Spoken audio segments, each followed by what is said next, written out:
जय श्री कृष्णा। राधे राधे। आज आप लोग सुनेंगे एक बहुत ही सुंदर धार्मिक कथा। प्राचीन समय की बात है। एक गांव में हरिया नाम का गरीब किसान रहता था। किसान के घर में बहुत समय के बाद एक लड़का पैदा हुआ। किसान और उसकी पत्नी बहुत खुश थे। सभी आसपास के लोग किसान को बधाई देने के लिए आ रहे थे। तभी बाहर से एक साधु ने भिक्षा के लिए आवाज़ लगाई। किसान के घर में आज खुशी का दिन था, इसलिए उसने साधु महाराज को अंदर बुला लिया और उन्हें बैठने के लिए कहा। जब साधु महाराज बैठ गए तो किसान ने साधु महाराज से कहा, महात्मा जी, हमारे घर में बहुत समय के बाद बच्चा पैदा हुआ है।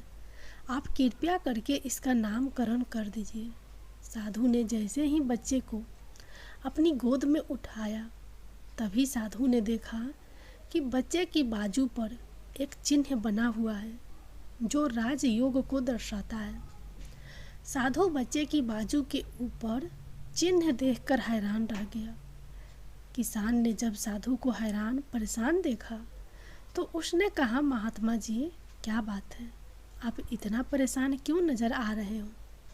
साधु ने कहा, बेटा, मैं परेशान नहीं, बल्कि मैं तो बहुत खुश हूँ, क्योंकि तुम्हारे बेटा बहुत किस्मत वाला है। तुम्हारे बेटे की किस्मत में राजयोग लिखा है। किसान ने कहा, महात्मा जी, मैं आपकी बात समझा नहीं, आप क्या कहना चाहते हो? साधु ने कहा, बेटा, तुम्हारा पुत्र एक दिन राजा बनेगा। इसका विवाह 14 वर्ष की आयु में इस राज्य की राजकुमारी के साथ होगा और फिर यह इस नगर का राजा बन जाएगा। साधु की बात सुनकर हरिया बहुत खुश हुआ। जब गांव के लोगों को पता चला कि हरिया का बेटा एक दिन इस नगर का राजा बनेगा, तो सभी लोग उसको देखने के लिए आने लगे।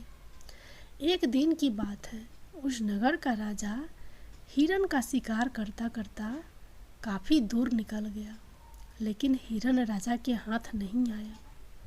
राजा को हिरन का पीछा करते करते प्यास लग गई थी, लेकिन राजा को आसपास कोई नदी या तालाब भी नहीं मिला जहाँ से वह पानी पी सके। राजा पानी की तलाश में भटकता हुआ उसी गांव में पहुंच गया जहां हरिया रहता था। तभी राजा की नज़र एक महात्मा के ऊपर पड़ी। राजा ने महात्मा से पानी मांगा। महात्मा ने राजा को रुकने के लिए कहा और कुटिया के अंदर से पानी लेने के लिए चला गया। महात्मा ने पानी लाकर राजा को दिया। राजा पानी पीने लगा। तभी राजा ने देखा कि बहुत सारे लोग इकट्ठे होकर जा रहे थे। राजा ने महात्मा से उन लोगों के बारे में पूछा तो महात्मा ने कहा, यह सभी हरिया के घर जा रहे हैं, क्योंकि उसके घर में एक बहुत ही किस्मत वाला बच्चा पैदा हुआ है और एक साधु ने उसके बारे में भविष्यवाणी की है। राजा ने पूछा, बाबा, ऐसी कौन सी भविष्यवाणी की है जिसके कारण सभी लोग वहाँ जा रहे हैं? महात्मा ने कहा, साधु बाबा ने बताया है कि जब हरिया का बेटा 14 साल का होगा तो उसका विवाह इस राज्य के राजा की पुत्री के साथ होगा और उसका पुत्र इस राज्य का राजा बनेगा।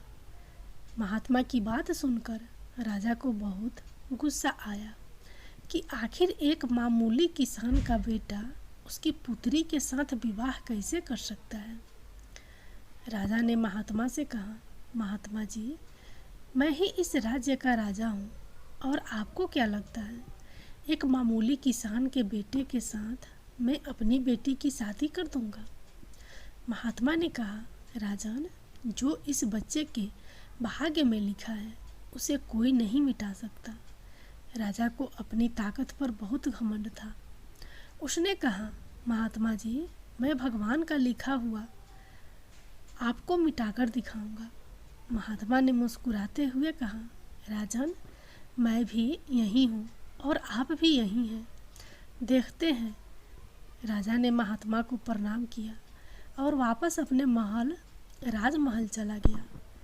अगले दिन राजा अपना वेश बदलकर हरिया के गांव में पहुंच गया। लोगों से पूछता पूछता राजा हरिया के घर पहुंचा। राजा ने हरिया के घर के बाहर जाकर उसे आवाज़ लगाई। हरिया उसकी आवाज़ सुनकर घर से बाहर आया और उससे पूछा, आप कौन हो और किस लिए आए हो? राजा ने कहा, मैं सेठ करोरी मल हूँ और पास के ही गांव में रहता हूँ। मैंने लोगों से सुना है कि तुम्हारे घर में एक तकदीर वाला बच्चा पैदा हुआ है और उसकी किस्मत में राजयोग लिखा हुआ है। हरिया ने कहा, हाँ सेठ जी, आपने सही सुना है। राजा ने हरिया से कहा, अगर तुम बुरा ना मानो तो एक बात कहूँ? हरिया ने कहा, हाँ सेठ जी बोलिए। राजा ने कहा, तुम अपना बच्चा मुझे दे दो, इसके बदले में मैं तुम्हें बहुत सारा धन दूंगा और तुम्हारे बच्चे का पालन पोषण भी करूंगा। हरिया की पत्नी ने कहा, नहीं सेठ जी, मैं अपना बच्चा आपको नहीं दे सकती। राजा ने कहा, तुम एक मामूली से किसान हो, तुम अपने बच्चे का पालन पोषण अच्छी तरह से कैसे कर सकोगे?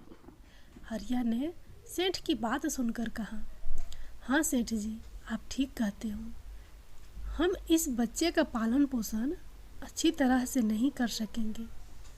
हरिया की बात सुनकर उसकी पत्नी ने कहा, ठीक है सेठ जी, मैं आपको अपना बच्चा देने के लिए तैयार हूँ, लेकिन जब यह 14 साल का हो जाएगा तब आप मुझे इसे वापस कर देंगे। राजा ने कहा, हाँ ठीक है, जब तुम्हारा बच्चा 14 वर्ष का हो जाएगा तो मैं इसे तुम्हें वापस कर दूंगा। यह कहकर राजा ने बच्चे को ले लिया और वहाँ से चला गया। राजा बच्चे को लेकर एक नदी पर पहुँचा। राजा ने सोचा था कि वह बच्चे का गला दबाकर मार देगा और उसकी लाश को नदी में बहा देगा, लेकिन बच्चे का मासूम चेहरा देखकर उसकी गला दबाने की हिम्मत नहीं हुई। बहुत सोचने के बाद राजा ने लकड़ी का एक संदूक लिया और बच्चे को संदूक में बंद करके पानी में बहा दिया। राजा ने सोचा, संदूक गहरी नदी में जाकर अपने आप ही डूब जाएगा और यह बच्चा मर जाएगा। यह सोचकर राजा अब निश्चित होकर वापस राजमहल में चला गया कि अब यह बच्चा वापस नहीं आएगा और मेरी बेटी के साथ इसकी शादी भी नहीं होगी। मैंने भाग्य का लिखा हुआ मिटा दिया है। उधर वह संदूक बहता हुआ एक नदी के किनारे पर पहुंचा, जहां पर एक धनवान सेठ सूर्य देवता को जल चढ़ा रहा था। उस सेठ ने जब संदूक को खोलकर देखा तो उसके अंदर एक बच्चे को देखकर वह हैरान हो गया। उस सेठ की कोई संतान नहीं थी। सेठ उस बच्चे को अपने घर ले गया। सेठ की पत्नी बच्चे को देखकर बहुत खुश हुई। उसने जब सेठ से पूछा तो सेठ ने उसको बच्चे के बारे में बताया कि कैसे वह उस नदी में बहता हुआ मिला है। सेठ और उसकी पत्नी ने बच्चे के लिए भगवान को हाथ जोड़कर धन्यवाद किया। अब वह बच्चा सेठ के घर में पलने लगा। इसी तरह धीरे धीरे 14 वर्ष बीत गए। सेठ ने उस लड़के का नाम सूरज रखा था। सूरज बहुत ही समझदार और बुद्धिमान था। एक दिन सूरज को अध्यापक पढ़ा रहा था। अध्यापक जो कुछ भी पूछता सूरज तत्काल उसका जवाब दे देता। यह देखकर अध्यापक ने सूरज को कहा, तुम तो बहुत ही समझदार और ज्ञानी हो, तुम आगे चलकर बहुत बड़े आदमी बनोगे। अध्यापक सूरज की प्रशंसा कर ही रहा था कि तभी वहाँ से वहीं राजा गुजर रहा था, जो किसी दूसरे राज्य में किसी काम से जा रहा था। राजा ने जब सूरज की तरफ देखा तो राजा वहीं पर रुक गया। राजा ने सूरज से पूछा, तुम कौन हो और कहाँ रहते हो और तुम्हारे पिताजी का नाम क्या है? सूरज ने कहा, महाराज मैं सेठ हरीलाल का पुत्र हूँ। यह पूछकर राजा वहाँ से चला गया। अपना कार्य करने के पश्चात राजा जब वापस आया तो वह सेठ हरीलाल के घर गया और उसने हीरालाल से कहा, तुम्हारा बेटा बहुत ही समझदार और बुद्धिमान है। सेठ हीरालाल ने राजा की बात सुनकर कहा, महाराज, मैं उसका असली पिता नहीं हूँ। मैंने तो उसे सिर्फ पाला है, लेकिन वह मेरे लिए बेटे से भी बढ़कर है। राजा ने सेठ हीरालाल से पूछा, यह लड़का आपको कहाँ से मिला? फिर सेठ हीरालाल ने राजा को सारी कहानी सुनाई कि कैसे वह उसे बहते हुए पानी में एक संदूक से मिला था। जब राजा ने सेठ हीरालाल की बात सुनी तो वह चौंक गया। राजा समझ गया था कि यह बच्चा वही है जिसे मैंने 14 साल पहले नदी में बहा दिया था। राजा और सेठ हीरालाल अभी बातें कर ही रहे थे कि वहाँ पर सूरज आ गया। राजा ने सूरज को देखा तो उसने सेठ हीरालाल से कहा, सेठ जी, मुझे आगे किसी काम से जाना है। अगर आप अपने बेटे को हाथों में मेरी एक चिट्ठी महारानी तक पहुंचा दे तो मैं उसको सोने की 100 मोहरें दूंगा।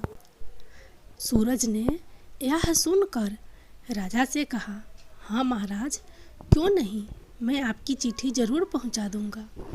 राजा ने चिट्ठी में चुपचाप एक संदेश लिखा और चिट्ठी के ऊपर मोहर लगा दी और चिट्ठी सूरज को पकड़ा दी। सूरज चिट्ठी लेकर चला गया। सूरज चलते चलते एक घने जंगल से गुजर रहा था कि वह रास्ता भटक गया। उसे रास्ता ढूंढते ढूंढते रात हो गई। सूरज रात गुजारने के लिए कोई जगह ढूंढने लगा। तभी उसकी नज़र एक झोंपड़ी के ऊपर पड़ी।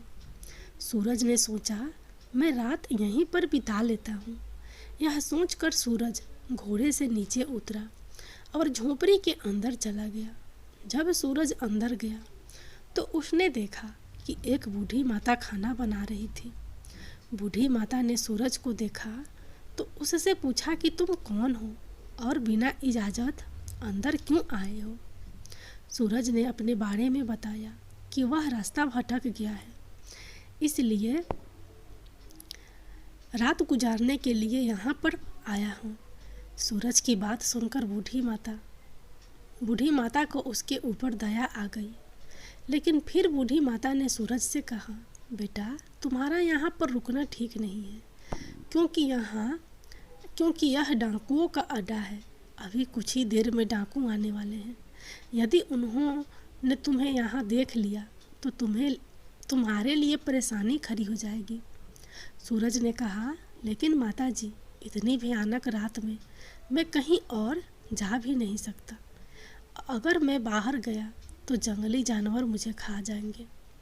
इससे अच्छा मैं यहाँ कोने में जाकर लेट जाता हूँ। यह कहकर सूरज कोने में जाकर लेट गया। कुछ समय के बाद डाकू अपने घर वापस आए। डाकुओं ने जब सूरज को देखा तो बूढ़ी माता से उसके बारे में पूछा। बूढ़ी माता ने उसको बताया कि इसका नाम सूरज है। यह बहुत ही नेक दिल बच्चा है और यह राजा के काम से राजमहल जा रहा है। जब डाकुओं ने यह सुना तो उन्हें कुछ संदेह हुआ। वह राजा की हरकतों के बारे में जानते थे, इसलिए उन्होंने सूरज की जेब से चिट्ठी निकाली और उसे पढ़ने लगे। जैसे ही डाकुओं ने वह चिट्ठी पढ़ी तो वह समझ गए। बूढ़ी माता ने उनसे पूछा, चिट्ठी में क्या लिखा है? उनमें से एक डाकू ने बताया कि चिट्ठी में लिखा है कि जैसे ही यह लड़का तुम्हारे पास पहुँचे, इसको उसी समय मरवा कर कहीं दूर दफना देना। यह काम मेरे पहुँचने से पहले हो जाना चाहिए। बूढ़ी माता ने जब यह बात सुनी तो बोली, यह राजा कितना दुष्ट है, जिसके हाथों चिट्ठी भिजवा रहा है उसी को मरवाने का आदेश भी दे रहा है। यह सोचकर बूढ़ी माता ने सोचा कि मुझे इस मासूम को बचाना चाहिए। उसने डाकुओं से कहा कि चिट्ठी को बदल दो तब डाकुओं ने दूसरी चिट्ठी लिखकर उस चिट्ठी से बदल दी और वापस सूरज को जेब में रख दी। इसके बाद डाकू वहाँ से चले गए। सुबह होते ही सूरज उठा और बूढ़ी माता को धन्यवाद देकर वहाँ से चला गया। सूरज कुछ समय के बाद राजमहल पहुँच गया और उसने चिट्ठी महारानी को दे दी। महारानी ने चिट्ठी पढ़ी तो चिट्ठी में लिखा था कि यह लड़का बहुत ही बुद्धिमान और ज्ञानी है। यह राजकुमारी से विवाह करने लायक है, इसलिए मेरे आने से पहले ही तुम इसका विवाह राजकुमारी से करवा दो। महारानी सोचने लगी कि आखिर कैसे महाराज किसी अनजान से राजकुमारी का विवाह कर सकते हैं। लेकिन फिर उसने देखा कि चिट्ठी पर राजा की ही मोहर भी लगी हुई थी, इसलिए यह लड़का झूठ नहीं बोल सकता। यह सोचकर महारानी ने राजकुमारी का विवाह उस युवक से करवा दिया। कुछ दिनों बाद जब राजा वापस आया तो उसे पता लगा कि उसकी पुत्री का विवाह उसी युवक से हो गया है। यह सुनते ही राजा गुस्से से आग बबूला हो गया। उसने महारानी से पूछा, तुमने यह सब क्यों किया? तब महारानी ने बताया कि महाराज, जैसा कि आपने चिट्ठी में लिखा था मैंने वैसा ही किया है। राजा ने महारानी को चिट्ठी दिखाने के लिए कहा। जब महारानी ने चिट्ठी दिखाई तो राजा ने चिट्ठी में कुछ और ही लिखा पाया। यह देखकर राजा ने गुस्से में सैनिकों को कहा, जाओ और जाकर सूरज को पकड़ लाओ। सैनिक तुरंत गए और सूरज को पकड़ कर ले आए। राजा ने गुस्से में सूरज से कहा, तुमने धोखे से मेरी पुत्री के साथ विवाह तो कर लिया, लेकिन मैं तुम्हें अपना दामाद स्वीकार नहीं करूँगा। सूरज ने राजा की बात सुनकर कहा, लेकिन महाराज, मैंने तो आपके साथ कोई धोखा नहीं किया है। राजा ने सूरज की बात सुनकर कहा, तुम मुझे भी बेवकूफ़ बनाना चाहते हो, लेकिन मैं तुम्हें अपना दामाद स्वीकार नहीं करूँगा। अभी दोनों की बात चल ही रही थी कि एक सैनिक ने आकर राजा से कहा, महाराज, बाहर एक महात्मा आए हैं, वह आपसे इसी समय मिलना चाहते हैं। राजा ने महात्मा को अंदर लाने का आदेश दिया। महात्मा जी अंदर आए तो राजा ने उठकर उनको प्रणाम किया और उनके आने का कारण पूछा। महात्मा ने कहा, राजन, लगता है आपने मुझे पहचाना नहीं। राजा ने कहा, नहीं महाराज, मैंने आपको नहीं पहचाना। नहीं महात्मा। महात्मा ने मुस्कुराते हुए कहा, राजन, मैं वही हूँ जिसे तुम आज से 14 वर्ष पहले भाग्य का लिखा मिटाने की बात बोलकर आए थे। जैसे ही महात्मा ने यह बात कही, राजा एकदम से चौंक गया। उसे सब कुछ याद आ गया। महात्मा ने मुस्कुराते हुए कहा, क्यों राजन, भाग्य का लिखा मिटा दिया? राजा ने आंखें नीची करके कहा, नहीं महात्मा जी, मैं भाग्य के हाथों हार गया। महात्मा ने कहा, राजन, भाग्य के हाथों कोई नहीं जीत सकता, इसलिए अब सूरज को अपना दामाद स्वीकार करो और अपना राज्यपाट उसको सौंप दो। राजा ने कहा, महात्मा जी, जैसा आपने कहा वैसा ही होगा। राजा को समझाकर महात्मा जी वहाँ से चले गए। राजा ने सूरज से माफ़ी मांगी और सारा राजपाट उसको सौंप दिया।